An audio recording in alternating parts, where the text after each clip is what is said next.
Hey, I hope you're well.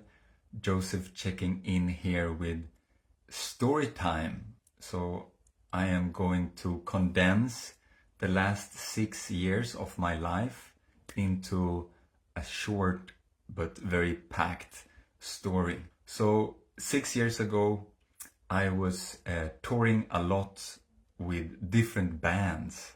I was playing a reggae band, I was playing in a rock band, we were playing psychedelic rock, like a mix between Led Zeppelin and Pink Floyd, somehow, but like a modern twist. I was also doing other projects, like supporting different artists with the drum. And while all of this was very fun, and I loved it, and I was really appreciated for the way I was playing the drum, and mainly the way I was interacting with the other musicians, how I was supporting them through this music creation and playing on stages. So I was doing this very intensively, and at the same time I was living in my van. If you've seen my blue van, I was staying in that van for a winter, like I bought it in September and I stayed until it was June, July. And that time, I installed a wooden stove in the van, and I could be warm during the day. But as soon as it stopped burning, it turned really cold really fast. So I was sleeping in minus 20, 24, and I had no idea because I didn't own a temperature meter. But someone told me that year was a wolf winter, we call it in Sweden, where it drops below minus 20. So I was really challenged, driving to play from place to place, playing. I remember like towards the end of that time, that era, I was playing one Saturday, 3 gigs, 2 in Stockholm and 1 in Uppsala, which is 1 hour, 2 hours north. And then the next Saturday I would do 3 gigs again the same day. And I did also have gigs on those Fridays as well. So it was overkilling it. I was really doing my best to play as much as possible. What I didn't know at the time, I was 27 and I had no idea that I actually had a limited amount of energy. So I just kept going at it. And I think 1 or 2 weeks after these intense weekends with a lot of performances, we were in the studio with my reggae band and we were recording 2 songs, and I remember sitting there playing some kind of hip-hop beat to the reggae song, and then my motivation left. Like it felt like a balloon, and the motivation kind of like sailed away. And I kept playing, I wanted to keep the recording going, so I was just like keep playing. And then after a while my inspiration left. Like it was just like, and then I felt so empty. I felt so empty of it. I felt like a shell. I felt like my soul left me. That's the feeling. When I think back, that's like the feeling I had. It was like my soul was telling me, this is too much for me. Like I cannot handle being in your body. This is too much for me. You have to fix this, or I won't come back, basically. And it wasn't that clear at the time. At the time I was like, okay, shit, I'm tired or something. So I had to cancel everything, and I would just spend days in bed. I would spend like 5 days in bed, and then on the 6th day I was like, okay, I feel a bit better. And then I started to move different things, because as I worked with drums, I would always move my drums somewhere, or something else I was moving. I was always moving stuff. And then after lifting something heavy, boom, I would fall again. And it would take me another 5 days of resting in bed to actually be able to do anything, right? So I did that for 4 weeks, thinking that if I rested 5 days, it would be enough. So I was stupid enough to do that 4 times in a row. In 1 month, I collapsed 4 times. These was becoming apparent to me, okay, it's not a week thing, maybe I have to rest for a month, or I don't know. So summer was starting to come, and I had this one idea that I wanted to go down to Öland to this yoga festival called Space of Love. This is where I really know that I could enjoy myself, and I know that if I go there, I'm gonna have a great summer, because that was my experience from previous 4 years I've gone there. So I do, with my last effort, like last strength in my body, I was emptying my van of everything that I didn't need, because I was living in it, right? So I remember that day I was moving things from my van 2 stories up to my rehearsal space, and I was carrying stuff, and I was like, please don't break, please don't break. Like, I remember lifting this battery, a heavy truck battery. It's maybe like 25 kilos or something. And I was just like, please don't break, please don't break. And I was talking to my body, like, please, let me just get rid of this out of the van. And then at 1 a.m. in the night, I finished moving most of the things, and I just collapsed on my bed. And then the next morning, I took the last things. I was gonna pick some people up. I came late, and I didn't care at all. Like, I was just like, you know, I'm not in a hurry. People can wait for me. I'm just gonna go my tempo. So I go, I'm really slow, and the road down to Öland was really slow, like, I don't know, 8 or 10 hours. We were driving the bus. It goes slow. We stopped to swim, I think 2 or 3 times. We had a good time. Down there at the festival, I didn't have energy for anything. So I was just like drinking my mate, which is like a tea, and sipping on my mate, and just standing around, watching people, talking to people, not going to any workshops, because I didn't have any energy. It was the one thing I could do, stand and talk. And in this festival, I had the opportunity to meet a most amazing woman. And that was the first thing I went to that yoga festival, was a talk where she was talking, and she had this inspiring presence, and it was like during her talk she could hear my thoughts. Like, she would look at me in the exact right moment as she was saying something that really hit me, and it was like, how did she know I needed to hear that? And we met also after or before the class, and I wanted to give her a hug, but she was holding a bowl of food, and I didn't want to intrude on her food, so I was like keeping my space. And then she was holding a puja, like an offering with some music and some prayers and something I didn't understand at all. I was there, and I left, and I was contemplating, like, wow, I really want to speak with this woman, but she's too good for me. Like, she's way over my league, basically. And then I was in my van, like, recognizing my thoughts and why I was thinking this.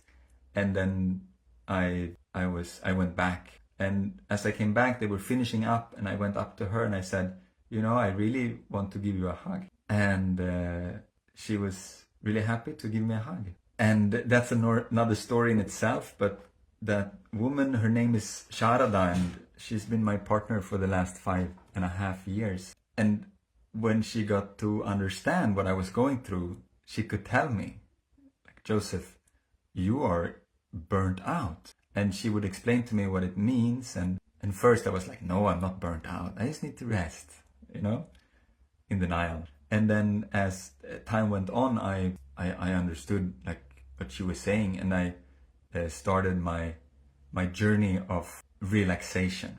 Yeah. To heal from burnt out, we need to relax, or I needed to relax. I can speak for myself that I needed to relax and to allow my body to feel safe and to use my energy for my own nourishment and not give it away as I had been previously. So as I met this wonderful woman who lived in Bali and was traveling the world teaching her stuff, I realized I had to change my life. because I cannot live with this woman and be playing in bands, especially like non-traveling bands that are based in Stockholm. I needed to change. So very quickly I realized I want to do drum circles. I want to teach drumming. This is something I can do while traveling. And I had this idea. I don't know if you're familiar with numerology, but it's basically that we can divide life in numbers, and each number has a meaning, like a character. And the meaning, for example, of the character 1 is action, initiation, expression, movement. So I started to link all the numbers to how I would teach drumming, and that's how the 11 Principles of Drumming was created. And a few months later I created Drum by Heart, which I was running for 4 years, creating drum circles on Bali and in Sweden, and teaching drumming online over Zoom. And it taught me so much. Like it was an amazing time doing drum circles, and I'm happy to talk about the principles of drumming another time, but here it's really like the journey of relaxation. And I came to Bali with Sharada, and the focus was nourishment. Like I had so many massages. I went to this Ayurveda place where they were helping me, feeding me bone broth. Otherwise I was fasting half of the day, and then I was receiving warm oil massages and different kind of Ayurvedic treatments like Pichikil, Shirodara. Abhyanga is the warm oil massage. Shirodara is warm oil pouring down on your forehead.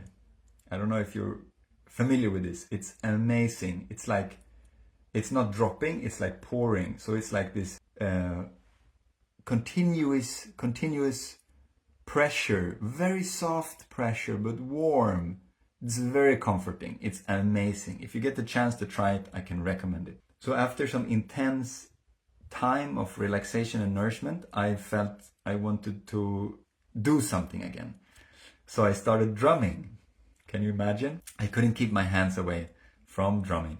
So I joined some kirtans. It's basically you sit in a circle or in a room, someone is leading a song and you sing along. And I was drumming and singing along. And I enjoyed it so much. And I played and I was like, I get excited and I hit the drum hard and fast, and like the whole room is moving basically. And then I would have pain for days. Like my hands would just like pain. Like in my hands, there was pain. In my fingers, there was pain. In my arms, there was pain.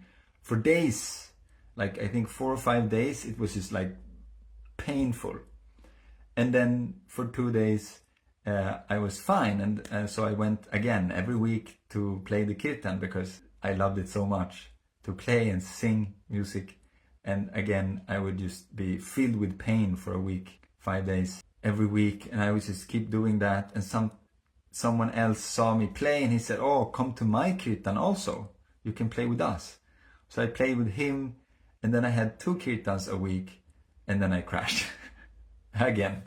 I was like, okay, I can only go out once a week, you know? And it's so interesting, like looking back, the pain was clearly telling me, like, Joseph, stop. You don't have to do this right now. But I couldn't listen. I was so hooked that I was a drummer. I was so identified with being a drummer that I couldn't stop. I imagine from the age of 12, I said, I'm a drummer. So at 27, and here I was 28, it's been 16 years calling myself a drummer, more than half my life. And it took some time to de-identify. And because I went into drum circles and teaching drumming, I still was carrying that picture. But I was no longer able to drum the way I have been drumming. Like I could drum, but it was filled with pain. I could drum, but I couldn't play as fast as before. I couldn't play as hard as before. I couldn't perform the way I could before the age of 27. So it was that was like 2 or 3 years of my life. I went back to Sweden. I actually played some concerts, which was amazing, at the festival center of Ängsbach. And there we played for like 900 people, like in a morning gathering, meaning every morning I was playing drums, and it was just one or two songs, and I was playing the drum kit. So I didn't put my hands on the drum, it was the stick. I didn't have to play hard, but I got really excited. And it didn't hurt me at all. And I am wondering why, but I think it's because there was 900 people every morning, like shining on us on stage. They were dancing with our music, they were singing with our music. There was so much energy in the room that I felt filled with that. So in a way, that carried me through. I could play for a week straight. And I'm not sure how I felt after that week. I think I needed a lot of time and recovery after that. But so that was like 3 years of my life, like playing with this pain. If you look at some pictures that I have on my Facebook, you can see my hands are fully tied in this wrap, this white bandage thing to kind of like stabilize my wrists. Like it was really down to my wrists. And I was talking to different people about carpal tunnel syndrome and things like that. And yeah. So what happened was that after 3 years or so together with Sharada, my partner, I realized I'm how to explain this? I'm weak. I felt so weak. That's the easiest way to explain. It's a big thing. I felt so weak, and being weak for so long. Like imagine my partner. What she had to stand up with. I mean, she was caring for me so much, giving me so much support, and I couldn't reciprocate that because I didn't have energy for it. And I mean, yeah, that's another story by itself. Like how when I came to Bali, I was like, it was a new place. I had no energy. I followed her everywhere, like a little duck, and I would just, yeah. So she was a pure blessing in my life. But then after 3 years, it's like, okay, it's time to evolve. So I contact my friend Matthias, who has been at that time for the last 5 years going deep into men's work, and I start working with men people, which is was a new thing for me back then. And I was meeting them online every week for a year. And the first weeks was transformative a lot for me. And I understood the accountability aspect of life. Like we would every week decide what to do until next week. And then we would say to all the other men, we were 6 or 7, like, this is what I said I would do, and if I've done it or not. So if you haven't done it, they would ask you, why? Why didn't you fulfill what you said you would do? And this was so helpful for me because I realized I've been lying to myself. I have been saying that I'm going to do something and not following up 1 time, 2 times, 3 times, 100 times, 1,000 times. I've had so many ideas and I haven't done 1% of them. And it was so easy when it was just me because I could make excuses. I could say, well, it wasn't that important. Well, it wasn't aligned. Or, well, that's not really what I want to do. But to see that, I could realize I've been lying to myself. This was one big puzzle piece for me to realize how my inner language has been hindering myself from actually achieving what I want to achieve in life. And then before I left Bali that year, I went to Embodying the Warrior retreat with a very good friend of mine, Blue. He is a 2-meter tall guy, broad shoulders, kindest heart, so beautifully able to touch the vulnerable part of himself and to share that. So we were 5 men meeting up close to a waterfall, less waterfall in Bali, at a very special land where we was meeting to embody the masculine, the warrior archetype. and the lover archetype. So we were combining a lot of power exercise to get to our power, our core, with integrating that into the like sensitive and open and vulnerable space. It was amazing. So we did the haka, which is the New Zealand Maori dance, and in these different dances they express different things. And the haka that is most common is the warrior haka, the haka that people do before they want to do something very physically, like going to war, playing a rugby match. There's different kind of hakas. I've also learned a peace haka. But so this haka we were doing was very strong. So it's a strong vocal activation. It's a strong body activation at the same time. And also emotional activation of really like feeling that rawness in it. So one exercise we were doing that is also very, very powerful was like me, I was going to push against 3 other men. They all had like a pillow, and I was gonna pass them, through them. So I like full force, like charged into these 3 guys and used to push. And I pushed and I pushed and I pushed, and then I took a rest, and then pushed, and then I rest, and then pushed until I had no strength in my body left at all. And then they took me, they carried me to the floor, and they were caressing me, like really allowing my nervous system to relax, really allowing all that power to be celebrated with softness. So after this weekend, I was fully activated. I had no voice. I was, how do you talk when I was talking like this.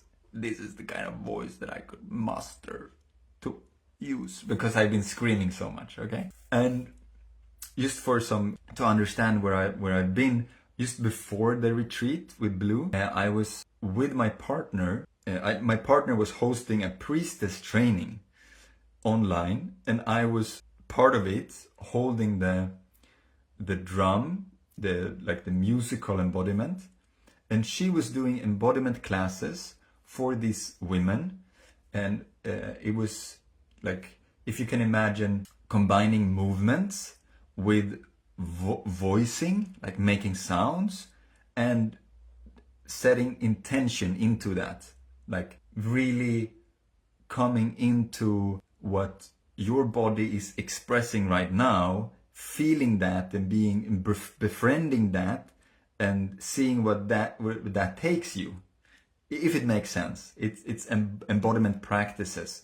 It's amazing tool that we can work with. If you haven't done it, I have some good suggestions. And I was playing music for these embodiment classes, and I was so inspired by the way she was moving and sounding, and also guiding the women on the call, how they could move and sound, and we did different journeys. Like one journey was you reimagine the way you were born, and this was amazing. Like a lot of us has a lot of trauma of how we were born, and we have a story connected to how we were born, and we carry that wound also in the story. So reimagining things like that can help the unconscious to let go of the old story and actually create a new story, and start to embody that, really see that this is what I want to carry in my system. So it's changing the unconscious. It's amazing work. So inspired by all of that, I was really in a new place in my musical journey where I was exploring movements and voice with the drum. So my drum classes, we thought that I was going to do like a drum class, how to play the drum, for holding space and all of that in the priestess initiation training. But they transformed very naturally into using the voice and connecting the voice and the movement of the body with the drum. So as I came back from this retreat, I had no voice. I met with my friend Nicola, who is a singing therapist, works with breath work, and she's also in Bali. And And she came because she wanted drum classes. She wanted to learn to play the drum. And the first, like we've done it a few times before, but she doesn't live in my city. So she came to my city for 5 days so that we could do like an intensive. And the first morning she came and she was like, I don't feel so good. I think I need to. And then she was,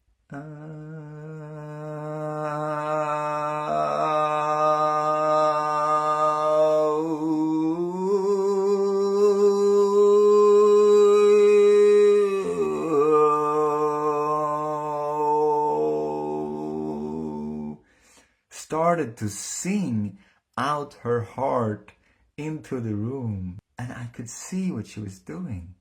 I could feel what she was doing. And I was just in awe. So I picked up a drum and I started to drum to her singing, and she just went into it. And in some moments she sang tones I've only heard my friend sing. And he passed away many years ago. And it touched me so deeply because I've never heard anyone sing like him before in that way. And I just cracked. My heart just cracked open. My tears, after she finished, I told her, and my tears was just falling down, and like there was like a river in my face. And then she held me in that. She was just listening to it as I was talking, and then I started to sing because I felt what she was doing, and I connected to something in my body, and I just opened up to it and allowed it to move through me. And I went up a little bit, and then I went down a little bit, and then I went up, and I could feel something gently stretching here around my heart. And then I went down again, and I kept singing, and then over here, and then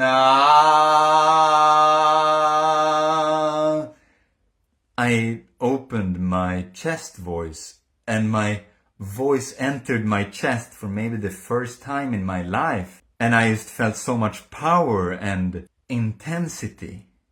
It was like, finally. So we had these 5 days of just exploring this space, of being in this heartfelt music, and just allowing the music to move us. It was really beautiful. So we were just playing the drums and singing, and we were both so excited to be in this wonderful, spacious musical creation. And I was so inspired by this that all my other drum students I had at the time, I invited them to make a sound as they were drumming. It was like they were sitting drumming, and I was like, okay, can you make a sound? Like, take a deep breath and make a sound. And they were like, okay. And suddenly their drumming transformed from like intensively focus on what they're playing to like being in the music. Because as they were singing, they were also moving energy, and they started to feel more. And then as they were moving their hands as well, the feeling in their body was moving out through their hands into the drum, creating the music, the sound that they were drumming. There was an instantaneous shift in how they were moving on their instruments. And then I had this like, hey brother, can I put my hand on your back? Like, it's just like a trying out, you know? We were playing around. He's a drum student, but he was also his own teacher. He's a doctor. He's been doing inner movement alchemy. So, I mean, we were testing things out. He's like, sure, put your hand on my back. And I put it on his lower left side. And afterwards he was like, that exact place I've been struggling with. So somehow I started there. And the moment I put my hand on his back, he's like, whoa, body connection. Oh, wow, I have a body. And I realized what's happening for him, that there is a connection back into his body. So I hold for a moment and I feel him relaxing. It's like, okay, so I start moving my hands on his back up, and I can feel the vibrations of his voice in his back. And it's like I'm just telling him, like, look here, look here, look here, look here.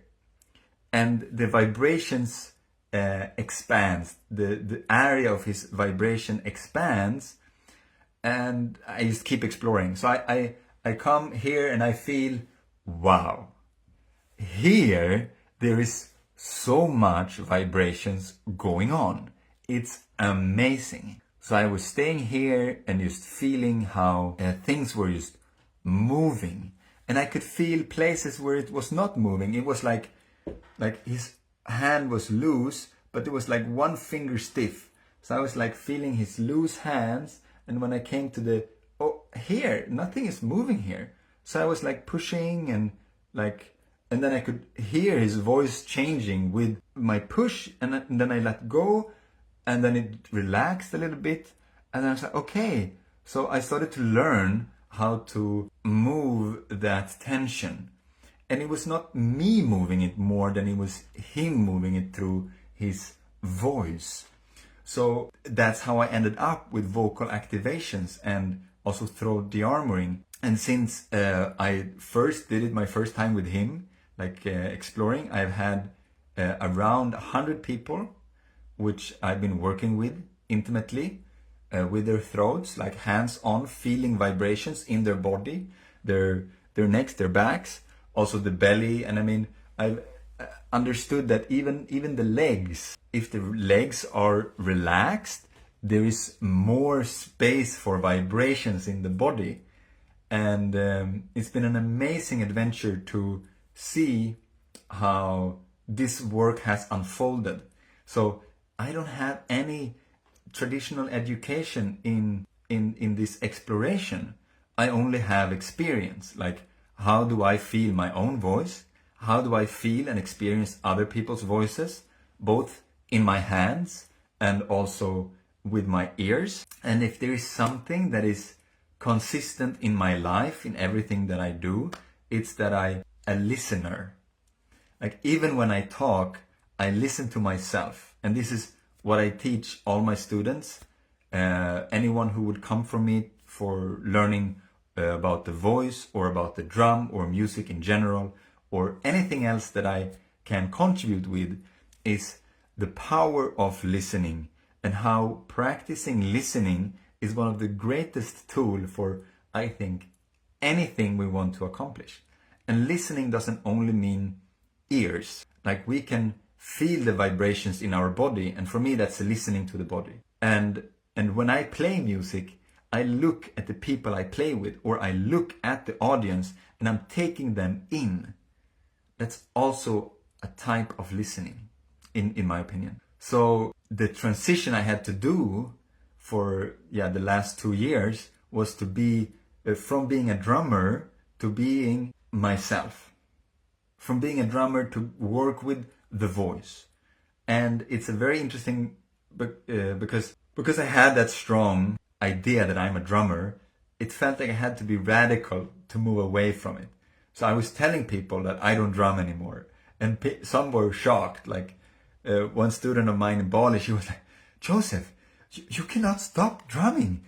That's insane." Like, she was literally worried. That's so sweet. And of course, I am never gonna stop drumming, but I had to stop identify with being a drummer for my well-being. That's what I could see. And I was more and more presenting myself as, I do vocal activations, because that was what was most exciting for me at the time, was exploring this with other people. And I've had sessions where it's just unbelievable, amazing results from playing with the voice with that presence. Like, I practiced for 20 years to use my fingers on the drum every millisecond, being aware of what the other people in the band are playing at the same time, and how what I play relates to that. That means that everything that I hear, and I can listen to a lot at the same time. I don't know if you've ever done, if you want to go deeper into music, there is a beautiful exercise where you start listening to one instrument in a song, and listen. I mean, you can do it in many ways. You can take a few seconds for each instrument, or you listen through the whole song, one instrument, you notice everything it does, and the next time you take another instrument, notice how it does, or you just do it a few seconds each until you can listen to all the different, like the bass, the drums, the guitar, the vocals, the lyrics. There's so many things in a song that you can listen to. And I noticed, listen to the same song over and over again, I can notice so much more that is there. And then I learned to take in more. So with this skill that I have developed for the last 20 years of listening, I was able to work with people's voices because I could hear where they were holding back, where they were not expressing themselves honestly or fully, where they were stopping themselves from breathing, for example. Because I would just hear it. And if I sit with a session with someone, in a session with someone, I would focus 100% intensively on that person and their voice, their sounds. Meaning I could hear what was going on. And then more and more information came. So nowadays I feel very satisfied with what I've learned, but I realize it's just the beginning. Like this sound exploration is so important. Like what we can learn from our own voice is amazing. And I've learned so much these 2 years that I'm just astonished over it. Like, what? And what I get to teach other people who are interested in learning more about their voice is just amazing. Like, and it all came so naturally. And everything that I've experienced up until this point has helped me. Like, I would not be able to do what I do if I haven't had my burnout. I would still be playing drums. I'm sure of it. Because I was so sure that drumming was the thing for me. And if I wouldn't have had my weakness that was really showing up in my relationship with my partner, I would not have taken the step to meet my masculinity with other men. So if you're a man and you long for more masculinity in your life, seek out other men. We're running some retreats in Sweden. Matthias, the guy I mentioned, he's doing amazing work. If you want to join us, let me know. I'll invite you. I believe every man needs to have many men around him to be a whole integrated man. This is what was true for me. And I believe it's true for every man out there. And yeah, so this is my story. This is what I've been moving into. This is like 6 years condensed. And where I'm at now is to share, open-heartedly share what I'm going through, what I feel, what I am planning to do with this research that I've been doing. And for now, what I can say is I want to create spaces where we get to explore this part of us that is our voice. This part of us that has so much potential if we give it space. So this is me giving myself space to share my story and hopefully inspire anyone going through a tough time or doesn't know what to do in their lives, people who hasn't understood where their passion lies, where they can contribute to others. So this is my invitation to trust life, allow life to move you and meet life. Do what you think is right and move towards that. I think we all have different techniques and tactics, and I think that's what I needed to hear a long time ago. I think I also needed to be supported, to allow myself to express what I feel, because that was really difficult for me in my life growing up. I thought I had to say what others wanted me to say, not what I felt like saying. So if you resonate with that, I I understand you, and there is nothing more beautiful than falling in love with your own voice, with your own body, with your body's experience of life, and holding space for your body to experience life. And if you want to join us, we're doing some beautiful offerings online for your voice. We're also having some live retreats and shorter workshops in Stockholm, Sweden, 2024. We are a beautiful team here to create spaces for this exploration.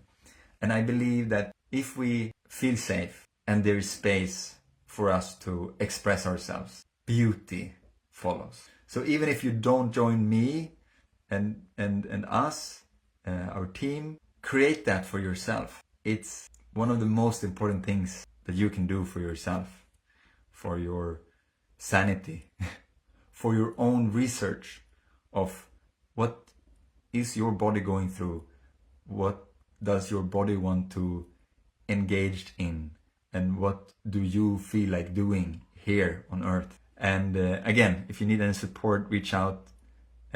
Please write a comment. How is this sharing for you? If you stayed until the end, I think it's been a long one. I've enjoyed so much. Thank you, all of you, staying with me and checking in on me live.